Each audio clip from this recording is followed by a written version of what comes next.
तो दोस्तों इस वीडियो में आप देखने वाले हो सोल लैंड में ब्लैक ड्रैगन एम्परर की एंट्री को, जो कि आया है हुआ युहाओं के पीछे, जिसके लिए वो कुछ भी कर सकता है। तो क्या इस बार ही हुआ युहाओं बच पाएगा भी या नहीं, इसलिए वीडियो को आखिरी तक देखते रहिएगा। और जैसा कि आपने सोल लैंड 2 के लेटेस्ट एपिसोड में देखा कि युहाओं सन मून एम्पायर में लौट आया है, जिसके बाद उसने टीचर को अपना एक प्रोजेक्ट दिखाता है और उन्हें तांग सेक्ट को ज्वाइन करने के लिए रिक्वेस्ट भी करता है। वही दूसरी तरफ जिंग होंगचेंग उस प्रोजेक्ट के लिए काफी इंटरेस्टेड होता है, जिसके बाद हमें उसकी एक इविल स्माइल के साथ ही ये एपिसोड खत्म होता है। उसके आगे क्या हुआ आपको लिंक ऊपर आते हुए दिख जाएगी। इस पार्ट की स्टार्टिंग वही से होती है जहां ये दोनों हेडमास्टर आपस में लड़ रहे होते हैं। तो इसे देखकर हमारा प्यारा और मासूम सा युहाओं कुछ भी नहीं कह पाता है, और तभी हम इन लोगों से कुछ दूरी पर डार्क ऑरा को इकट्ठा होते हुए देखते हैं। और ये लोग हैरान होते हुए कहते हैं, आसमान तो अचानक से एकदम काला हो गया है, और कुछ पलों पहले तो ये काफी चमक रहा था और एकदम साफ था। और इस डार्क ऑरा को अपनी तरफ आता देख ये दोनों ही प्रिंसिपल कहते हैं, ये तो अपने तरफ ही आ रहा है, युहाओं हमारे पीछे ही रहना। और फिर हम देखते हैं कि ये डार्क ऑरा देखते ही देखते आपस में मिलके एक काफी ज्यादा खूंखार जायंट टाइगर बना लेता है, और इसमें से काफी ज्यादा खतरनाक आवाज आते हुए कहती है, मास्टर यान क्या तुम्हें अब भी ये पुराना दोस्त याद है। और इस तरफ हेडमास्टर यान भी अपने ऑरा को रिलीज करते हुए कहते हैं, सियो फैंग मैंने बिल्कुल भी नहीं सोचा था कि तुम अब भी जिंदा हो, और क्या तुम्हारा प्लान ये है कि ये ओल्ड मैन आज तुम्हें यहीं पर खत्म कर दे। तो सियो फैंग कहता है, तुम तो अब भी काफी ज्यादा बड़बोले हो और अब बात पूरी तरीके से बदल गई है, तो फिर चलो देखते हैं कि कौन आज किसे खत्म करता है। और हेडमास्टर यान इससे लड़ने जा ही रहे होते हैं। तभी हेडमास्टर यान को लिंगर रोकते हुए कहती है, चलो मुझे जाने दो। और हेडमास्टर यान इसे रोकने की कोशिश करते हैं, लेकिन ये अपना काफी खतरनाक तरीके से ऑरा को रिलीज करते हुए कहती है, तुम बस अच्छे से युहाओं को प्रोटेक्ट करो, और रही बात इस बंदे की तो इसे मुझ पर छोड़ दो। और तभी हम देखते हैं कि हेडमास्टर लिंगर के अंदर से काफी खतरनाक ऑरा बाहर निकलने लगता है, और इन्होंने पलक झपकते ही अपनी सारी 9 स्पिरिट रिंग्स को रिलीज कर लिया होता है। और देखते ही देखते इनके ऊपर एक काफी ज्यादा स्ट्रॉन्ग आर्मर भी आ जाता है, और अब ये true body position green flame dragon का इस्तेमाल करती है।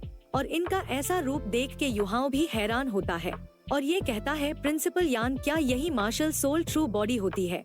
और इस तरफ हेडमास्टर यान कुछ भी नहीं कहते हैं, और ये बस लिंगर को देख के मुस्कुरा रहे होते हैं। और सियो फैंग कहता है, तुमने तो यान के साथ ब्रेकअप कर लिया था ना, तो तुम अब भी इसके साथ क्यों हो। और फिर हेडमास्टर कहती है, तुम तो वाकई में काफी ज्यादा बकवास पेलते हो, तो चलो अब इसे संभालो।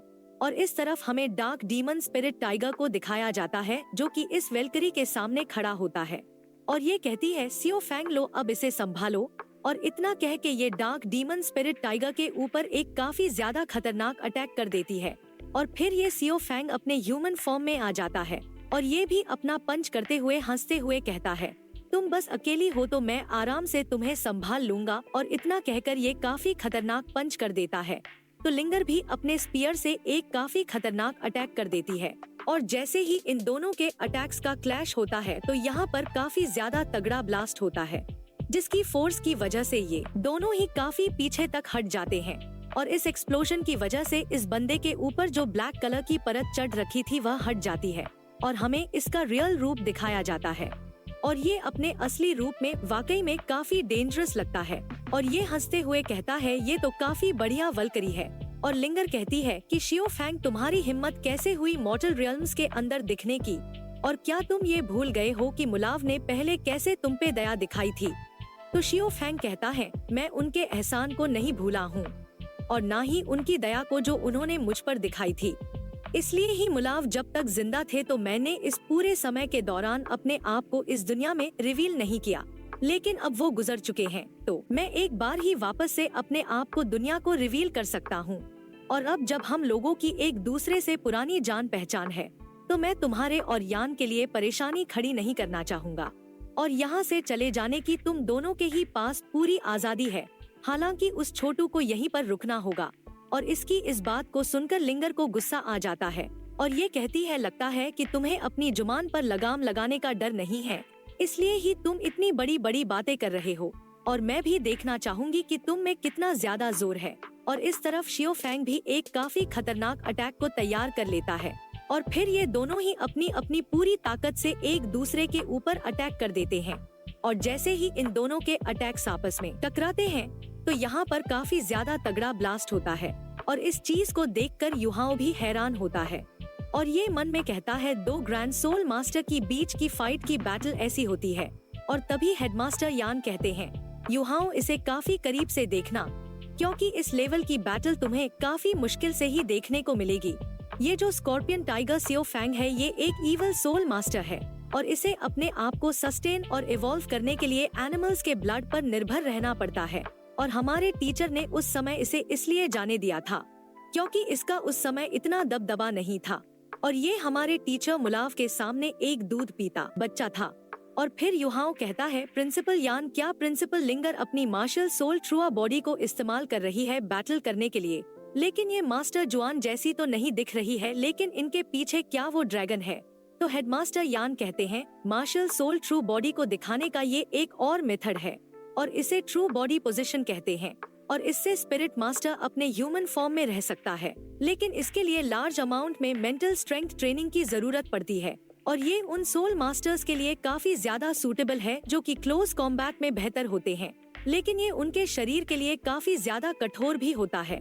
और इन बातों को सुनकर युहाओ मन में कहता है, तो ये मेथड भी होता है मार्शल सोल ट्रू बॉडी के साथ बैटल करने का और शायद ये मुझे फ्यूचर में सूट भी करे। और फिर ये कहता है कि ऐसा लगता है कि प्रिंसिपल लिंगर के अटैक्स काफी खतरनाक और निरंतर है और देख के ऐसा भी लगता है कि स्कॉर्पियन टाइगर ज्यादा समय तक नहीं टिक सकता है और मुझे तो ये लगता है कि इसने अभी भी अपनी ट्रू एबिलिटीज को भी अनलीश नहीं किया है।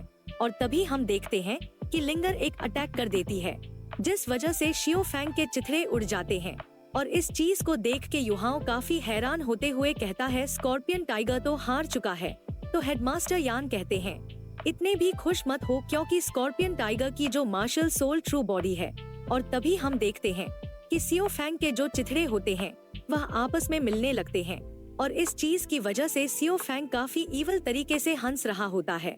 और फिर हम एक काफी खतरनाक टाइगर को देखते हैं जिसके चमगादड़ के जैसे विंग्स होते हैं जबकि स्कॉर्पियन की टेल होती है। और टीचर यान अपनी बात को कंटिन्यू करते हुए कहते हैं, स्कॉर्पियन टाइगर की मार्शल सोल ट्रू बॉडी है वो डार्क डीमन स्पिरिट टाइगर की है और ये शियो फैंग की special skill dark demon spirit tiger है और इसे ये उन सोल बीस्ट्स की स्पिरिट को रिलीज करता है जिसे ये पहले अब्सॉर्ब कर चुका है और इससे निपट पाना काफी ज्यादा हार्ड होता है।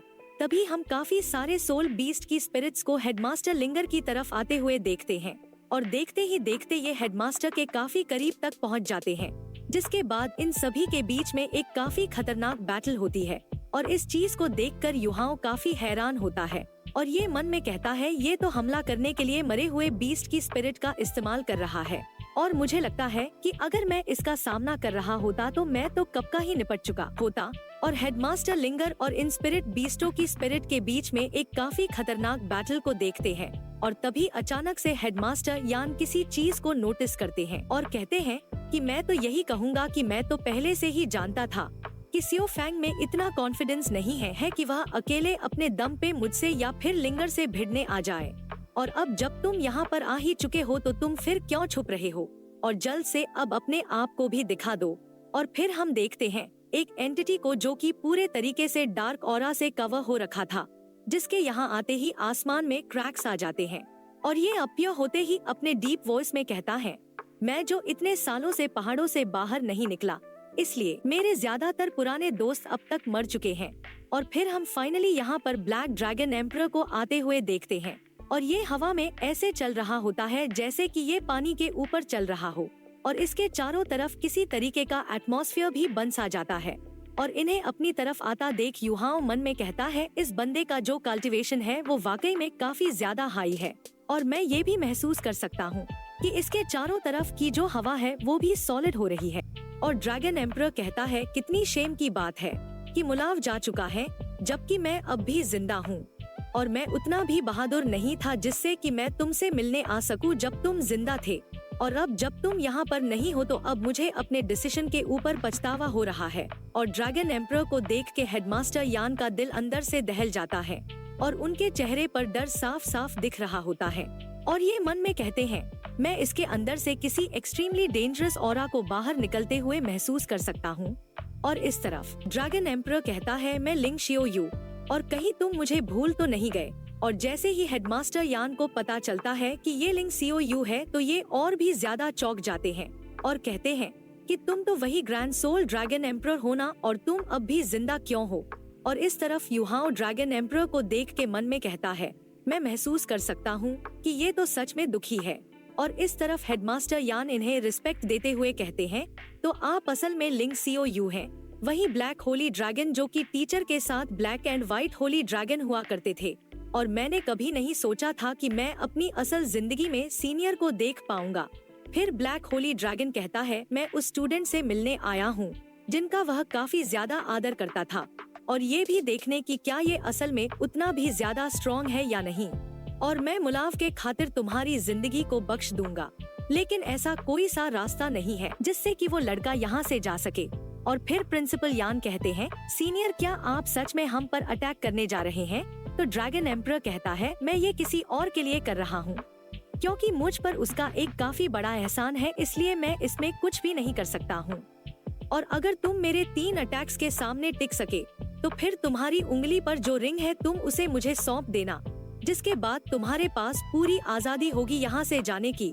और हेडमास्टर यान भी इन्हें समझाने की कोशिश करते हैं, लेकिन ड्रैगन एम्परर कहता है, मैं पहले ही अपना मन बना चुका हूँ, इसलिए बात करने का कोई भी मतलब नहीं है और अब तैयार हो जाओ, मैं आने वाला हूँ। और इतना कह के ड्रैगन एम्परर सिर्फ अपनी एक फिंगर से हेडमास्टर यान के ऊपर अटैक कर देते हैं। और इन्हें अटैक करता देख हेडमास्टर यान भी चौंक जाते हैं, और फिर ये तुरंत ही अपने आप को तैयार कर लेते हैं, जिस वजह से इनके पीछे एक फायर फिनिक्स आ जाती है जो कि काफी ज्यादा स्ट्रॉन्ग होती है। लेकिन हम देखते हैं कि ड्रैगन एम्परर का ये जो अटैक होता है ये काफी तेजी से हेडमास्टर यान के काफी करीब आ जाता है। तो हेडमास्टर यान भी इस अटैक के खिलाफ टिकने के लिए अपने फीनिक्स के साथ पूरे तैयार हो जाते हैं। लेकिन ड्रैगन एम्परर का ये जो अटैक होता है ये हेडमास्टर यान को काफी जोर से हिट करता है, जिस वजह से हेडमास्टर यान किसी गोली की तरह काफी तेजी से पीछे उड़ते हुए जाते हैं और पहाड़ों को तोड़ते हुए काफी बुरी तरीके से जाके जमीन में जा घुसते हैं, जिस वजह से वहाँ पर काफी ज्यादा तगड़ा ब्लास्ट होता है। और इतने ज्यादा फोर्स की वजह से वहाँ पर काफी ज्यादा बड़ा गड्ढा भी हो जाता है, जिसमें हेडमास्टर यान पड़े हुए होते हैं और उनकी काफी बुरी हालत हो गई होती है।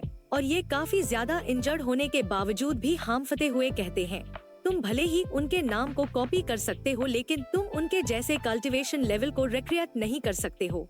और फिर यान कहता है, इस बंदे का लेवल डेफिनेटली हमारे टीचर के आसपास का है।